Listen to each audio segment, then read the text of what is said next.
Guys, ang ating kwento ngayon ay patungkol sa tunay na pagsamba. Ano ang tunay na pagsamba?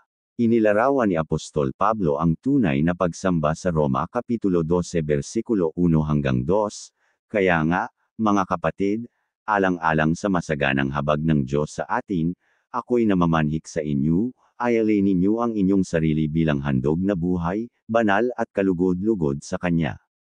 Ito ang karapat-dapat na pagsamba ninyo sa Diyos. Huwag kayong umayon sa takbo ng mundong ito. Mag-iba na kayo at magbago ng isip upang mabatid ninyo ang kalooban ng Diyos kung ano ang mabuti, nakalulugod sa Kanya, at talagang ganap. Ang mga talatang ito ay naglalaman ng lahat ng elemento ng tunay na pagsamba. Una, ay ang motibo sa pagsamba, ang masaganang habag ng Diyos. Ang kahabagan ng Diyos ay ang lahat ng mga bagay na ipinagkaloob niya sa atin na hindi natin karapat-dapat tanggapin, walang hanggang pag-ibig. Walang hanggang biyaya, ang banal na espiritu, walang hanggang kapayapaan, walang hanggang kagalakan, pananampalatayang negel-iligtas, kaliwan, kalakasan, karunungan, pag-asa, katiyagaan, kagandahang loob, karangalan, kaluwalhatian, katwiran, katiyakan, buhay na walang hanggan, kapatawaran, pakikipagkasundo sa Diyos, pagpapawalang sala, pagpapidyang banal, kalayaan, pamamagitan at marami pang iba. Ang karunungan at pangunawa sa mga kahangahangang kaloob na ito ang nagtutulak sa atin upang magpaabot ng ating mga papuri at pasasalamat sa Diyos sa ibang salita, ng ating pagsamba. Sa talata ding ito, makikita ang paglalarawan sa paraan ng ating pagsamba. Ayalin ninyo ang inyong sarili bilang handog na buhay, banal at kalugod-lugod sa Kanya.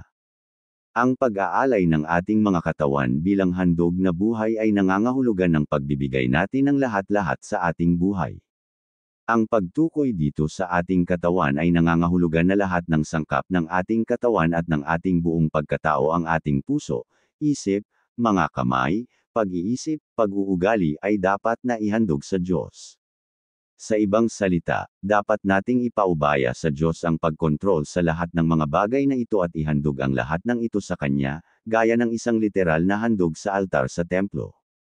Ngunit paano? Muli, malinaw ang mga talata, sa pagpapanibago ng ating isip. Nababago ang ating isip sa araw-araw sa pamamagitan ng pagpapalinis sa Diyos sa ating makamundong pag-iisip at pagpapalit dito ng tunay na karunungan na nagmumula sa Diyos. Sinasamba natin siya sa pamamagitan ng ating binago at nilinis na isip, hindi ng ating emosyon. Ang emosyon ay isang kahangahangang bagay, ngunit malibang ito ay hinubog ng isang isip na babad sa katotohanan, maaari itong maging mapaminsala at hindi kayang kontrolin. Kung ano ang ating iniisip, susunod doon ang ating puso, at maging ang ating emosyon. Sinasabi sa atin sa unang Korinto Kapitulo 2 versikulo 16 na mayroon tayo ng pag-iisip ni Kristo, hindi ng emosyon ni Kristo. May isa lamang paraan upang baguhin ang ating isip at ito ay sa pamamagitan ng salita ng Diyos. Ito ang katotohanan, ang karunungan ng salita ng Diyos na ang ibig sabihin ay ang karunungan at kahabagan ng Diyos at babalik tayo kung saan tayo nagsimula. Ang pagkaalam sa katotohanan, ang paniniwala sa katotohanan, ang paninindigan sa katotohanan, at ang pagmamahal sa katotohanan ay normal na nagreresulta sa isang tunay na espiritual na pagsamba.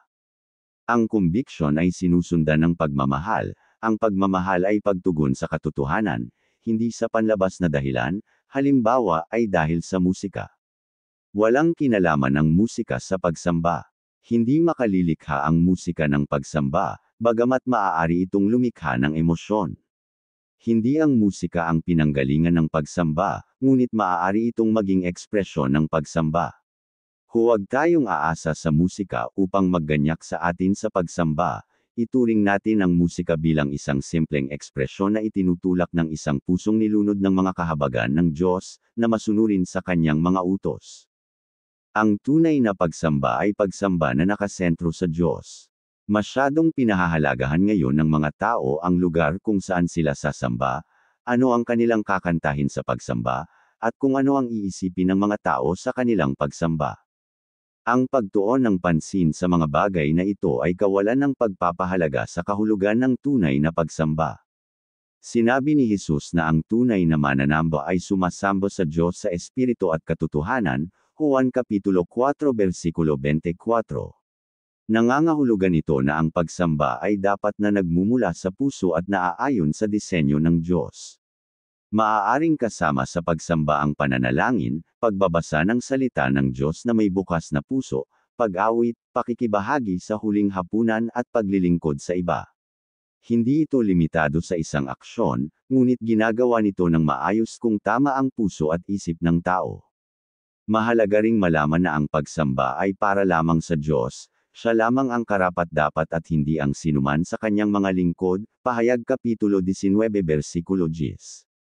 Hindi tayo dapat sumamba sa mga santo, propeta, estatwa, anghel, sa sinumang Diyos-Diyusan, o kay Maria, na ina ni Jesus.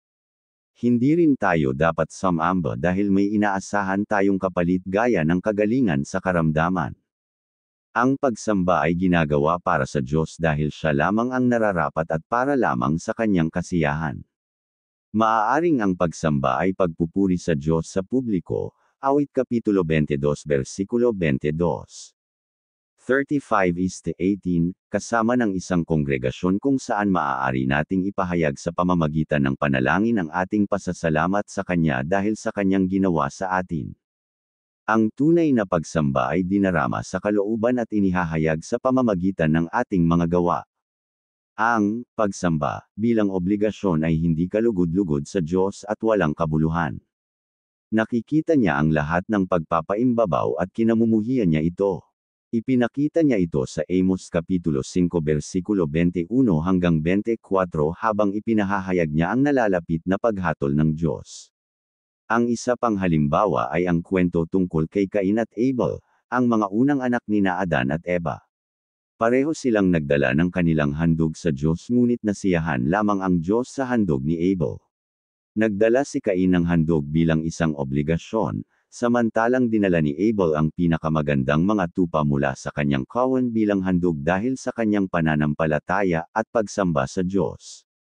Ang tunay na pagsamba ay hindi lamang nakabase sa ginagawa natin sa loob ng iglesia o pagpupuri, bagamat ang mga bagay na ito ay mabuti at sinabi sa Biblia na gawin natin ang mga ito. Ang tunay na pagsamba ay ang pagkilala sa Diyos sa kanyang kapangyarihan at kaluwalhatian sa lahat ng ating ginagawa. Ang pinakamataas na uri ng pagpupuri at pagsamba ay ang tapat na pagsunod sa Kanya at sa Kanyang salita. Upang magawa ito, kailangan nating makilala ang Diyos, dahil hindi natin siya masasamba kung hindi natin siya nakikilala, Gawa Kapitulo 17 versikulo 23.